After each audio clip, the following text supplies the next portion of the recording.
Si le nom de Christophe Lambert est souvent associé à Sophie Marceau, avec qui il a vécu une histoire d'amour il y a quelques années, si est avec l'actrice américaine Diane Lane, qu'il avait rencontrée pendant la promotion du film musical Cotton Club avant de l'épouser en 1988 à Santa Fe, qu'il est devenu papa.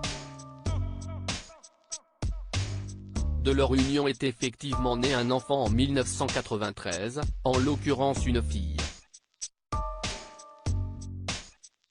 Cette dernière se prénomme Eleanor et est aujourd'hui mannequin.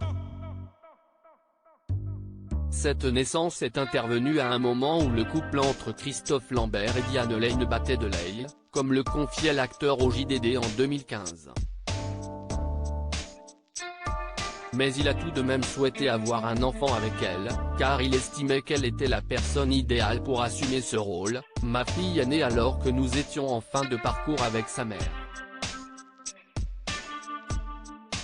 Mais je savais que Diane serait une mère parfaite.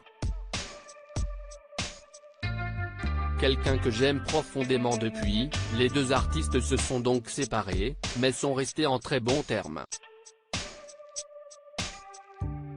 On a divorcé quand la petite avait 6 mois, mais Diane est restée ma meilleure amie, ma confidente. Si est quelqu'un que j'aime profondément et pour qui je serai toujours là.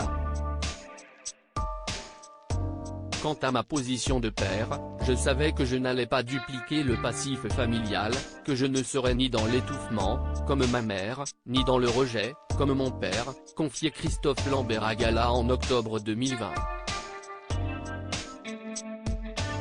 Un entretien au cours duquel il expliquait également que la mère de sa fille était tombée enceinte de lui une première fois, mais avait avorté car il ne se sentait pas prêt à devenir père. Ils ont donc attendu le bon moment pour passer à l'action. La première fois que Diane m'a dit qu'elle était enceinte, elle a vu ma tronche et elle a compris, elle n'a pas gardé l'enfant. Mais la deuxième fois, alors que notre couple était pourtant en fin de parcours, j'ai trouvé ça génial. J'étais prêt. À noter qu'après leur relation, Diane Lane a rencontré plusieurs fois l'amour, notamment avec l'acteur Josh Brolin, avec qui elle s'était fiancée en 2003. Mais ils ont finalement divorcé en 2013 à cause de différends irréconciliables.